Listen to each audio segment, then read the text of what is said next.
English Bible Niv Yunjiozongyang Genesis chapter 40-42. Sometime later, the cupbearer and the baker of the king of Egypt offended their master, the king of Egypt.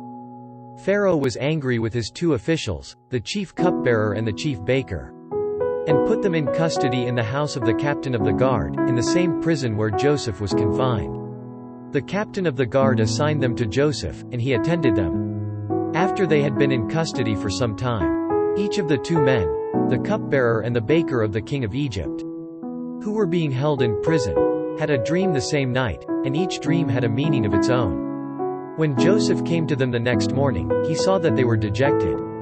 So he asked Pharaoh's officials who were in custody with him in his master's house, "Why are your faces so sad today?" "We both had dreams," they answered, "but there is no one to interpret them." Then Joseph said to them, "Do not interpretations belong to God? Tell me your dreams." So the chief cupbearer told Joseph his dream. He said to him, "In my dream I saw a vine in front of me, and on the vine were 3 branches. As soon as it budded, it blossomed, and its clusters ripened into grapes. Pharaoh's cup was in my hand, and I took the grapes, squeezed them into Pharaoh's cup and put the cup in his hand. This is what it means." Joseph said to him, "The 3 branches are 3 days. Within 3 days Pharaoh will lift up your head and restore you to your position, and you will put Pharaoh's cup in his hand, just as you used to do when you were his cupbearer. But when all goes well with you, remember me and show me kindness, mention me to Pharaoh and get me out of this prison. For I was forcibly carried off from the land of the Hebrews, and even here I have done nothing to deserve being put in a dungeon." When the chief baker saw that Joseph had given a favorable interpretation, he said to Joseph, "I too had a dream. On my head were 3 baskets of bread. In the top basket were all kinds of baked goods for Pharaoh, but the birds were eating them out of the basket on my head." "This is what it means," Joseph said. "The 3 baskets are 3 days. Within 3 days Pharaoh will lift off your head and hang you on a tree, and the birds will eat away your flesh." Now the 3rd day was Pharaoh's birthday, and he gave a feast for all his officials. He lifted up the heads of the chief cupbearer and the chief baker in the presence of his officials.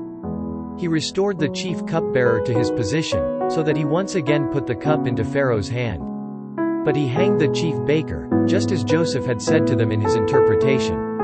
The chief cupbearer, however, did not remember Joseph. He forgot him. Genesis chapter 41.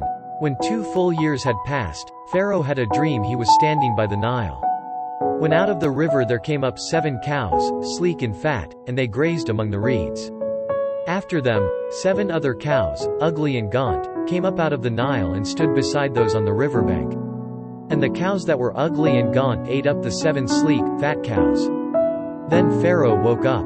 He fell asleep again and had a second dream. 7 heads of grain, healthy and good, were growing on a single stalk. After them, 7 other heads of grain sprouted, thin and scorched by the east wind. The thin heads of grain swallowed up the 7 healthy, full heads. Then Pharaoh woke up. It had been a dream. In the morning his mind was troubled, so he sent for all the magicians and wise men of Egypt. Pharaoh told them his dreams, but no one could interpret them for him. Then the chief cupbearer said to Pharaoh, "Today I am reminded of my shortcomings. Pharaoh was once angry with his servants, and he imprisoned me and the chief baker in the house of the captain of the guard. Each of us had a dream the same night, and each dream had a meaning of its own. Now a young Hebrew was there with us, a servant of the captain of the guard. We told him our dreams, and he interpreted them for us, giving each man the interpretation of his dream. And things turned out exactly as he interpreted them to us. I was restored to my position, and the other man was hanged." So Pharaoh sent for Joseph, and he was quickly brought from the dungeon. When he had shaved and changed his clothes, he came before Pharaoh. Pharaoh said to Joseph, "I had a dream, and no one can interpret it. But I have heard it said, I cannot do it." Joseph replied to Pharaoh, "But God will give Pharaoh the answer he desires." Then Pharaoh said to Joseph, "In my dream I was standing on the bank of the Nile, when out of the river there came up 7 cows, fat and sleek, and they grazed among the reeds. After them, 7 other cows came up, scrawny and very ugly and lean. I had never seen such ugly cows in all the land of Egypt. The lean, ugly cows ate up the 7 fat cows that came up first. But even after they ate them, no one could tell that they had done so. They looked just as ugly as before. Then I woke up. In my dreams I also saw 7 heads of grain, full and good, growing on a single stalk.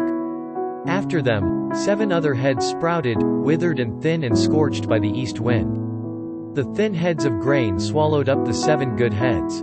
I told this to the magicians, but none could explain it to me. Then Joseph said to Pharaoh, "The dreams of Pharaoh are one and the same.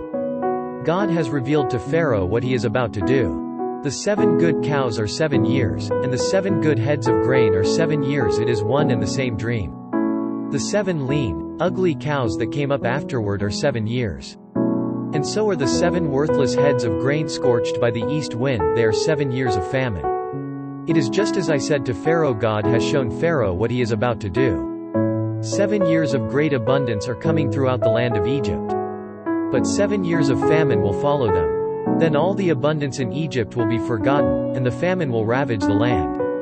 The abundance in the land will not be remembered, because the famine that follows it will be so severe." The reason the dream was given to Pharaoh in 2 forms is that the matter has been firmly decided by God, and God will do it soon. And now let Pharaoh look for a discerning and wise man and put him in charge of the land of Egypt. Let Pharaoh appoint commissioners over the land to take 1/5 of the harvest of Egypt during the 7 years of abundance. They should collect all the food of these good years that are coming and store up the grain under the authority of Pharaoh, to be kept in the cities for food. This food should be held in reserve for the country, to be used during the 7 years of famine. That will come upon Egypt, so that the country may not be ruined by the famine. The plan seemed good to Pharaoh and to all his officials. So Pharaoh asked them, "Can we find anyone like this man, one in whom is the Spirit of God?" Then Pharaoh said to Joseph, "Since God has made all this known to you, there is no one so discerning and wise as you. You shall be in charge of my palace, and all my people are to submit to your orders. Only with respect to the throne will I be greater than you." So Pharaoh said to Joseph, "I hereby put you in charge of the whole land of Egypt." Then Pharaoh took his signet ring from his finger and put it on Joseph's finger. He dressed him in robes of fine linen and put a gold chain around his neck. He had him ride in a chariot as his second in command, and men shouted before him, "Make way." Thus he put him in charge of the whole land of Egypt. Then Pharaoh said to Joseph, "I am Pharaoh, but without your word no one will lift hand or foot in all Egypt." Pharaoh gave Joseph the name Zaphenath-Paneah and gave him Asenath daughter of Potiphera, priest of On, to be his wife. And Joseph went throughout the land of Egypt. Joseph was 30 years old when he entered the service of Pharaoh king of Egypt. And Joseph went out from Pharaoh's presence and traveled throughout Egypt. During the 7 years of abundance the land produced plentifully. Joseph collected all the food produced in those 7 years of abundance in Egypt and stored it in the cities. In each city he put the food grown in the field surrounding it. Joseph stored up huge quantities of grain. Like the sand of the sea, it was so much that he stopped keeping records because it was beyond measure. Before the years of famine came, 2 sons were born to Joseph by Asenath daughter of Potiphera, priest of On. Joseph named his firstborn Manasseh and said, "It is because God has made me forget all my trouble and all my father's household." The second son he named Ephraim and said, "It is because God has made me fruitful in the land of my suffering." The 7 years of abundance in Egypt came to an end. And the 7 years of famine began, just as Joseph had said. There was famine in all the other lands, but in the whole land of Egypt there was food. When all Egypt began to feel the famine, the people cried to Pharaoh for food. Then Pharaoh told all the Egyptians, "Go to Joseph and do what he tells you." When the famine had spread over the whole country, Joseph opened the storehouses and sold grain to the Egyptians, for the famine was severe throughout Egypt. And all the countries came to Egypt to buy grain from Joseph, because the famine was severe in all the world. Genesis chapter 42. When Jacob learned that there was grain in Egypt, he said to his sons, "Why do you just keep looking at each other?" He continued, "I have heard that there is grain in Egypt. Go down there and buy some for us, so that we may live and not die." Then 10 of Joseph's brothers went down to buy grain from Egypt. But Jacob did not send Benjamin, Joseph's brother, with the others, because he was afraid that harm might come to him. So Israel's sons were among those who went to buy grain, for the famine was in the land of Canaan also. Now Joseph was the governor of the land, the one who sold grain to all its people. So when Joseph's brothers arrived, they bowed down to him with their faces to the ground. As soon as Joseph saw his brothers, he recognized them, but he pretended to be a stranger and spoke harshly to them. "Where do you come from?" he asked. "From the land of Canaan," they replied, "to buy food." Although Joseph recognized his brothers, they did not recognize him. Then he remembered his dreams about them and said to them, "You are spies. You have come to see where our land is unprotected." "No, my lord," they answered. "Your servants have come to buy food. We are all the sons of one man. Your servants are honest men, not spies."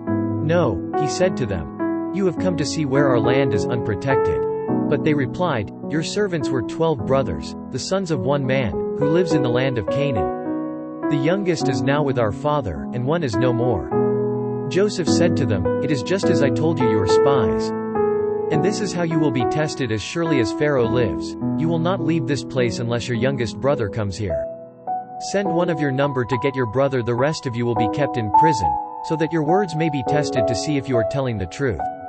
If you are not, then as surely as Pharaoh lives, you are spies." And he put them all in custody for 3 days. On the third day, Joseph said to them, "Do this and you will live, for I fear God. If you are honest men, let one of your brothers stay here in prison, while the rest of you go and take grain back for your starving households. But you must bring your youngest brother to me, so that your words may be verified and that you may not die." This they proceeded to do. They said to one another, "Surely we are being punished because our brother. We saw how distressed he was when he pleaded with us for his life, but we would not listen. That's why this distress has come upon us." Reuben replied, "Didn't I tell you not to sin against the boy? But you wouldn't listen. Now we must give an accounting for his blood." They did not realize that Joseph could understand them, since he was using an interpreter. He turned away from them and began to weep, but then turned back and spoke to them again. He had Simeon taken from them and bound before their eyes. Joseph gave orders to fill their bags with grain, to put each man's silver back in his sack, and to give them provisions for their journey. After this was done for them, they loaded their grain on their donkeys and left. At the place where they stopped for the night, one of them opened his sack to get feed for his donkey, and he saw his silver in the mouth of his sack.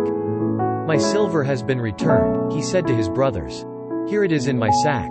Their hearts sank and they turned to each other trembling and said, "What is this that God has done to us?"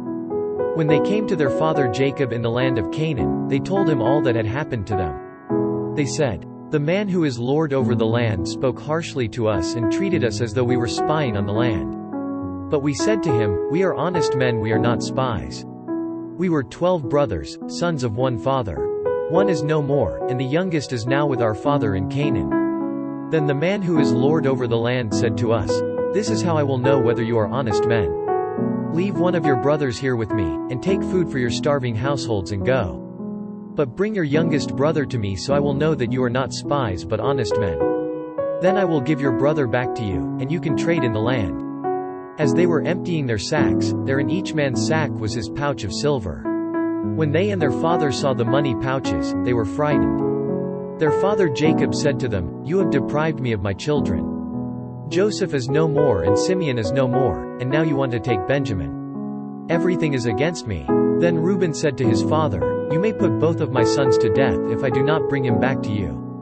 Entrust him to my care, and I will bring him back.'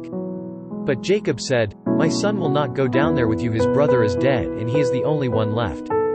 If harm comes to him on the journey you are taking, you will bring my gray head down to the grave in sorrow.'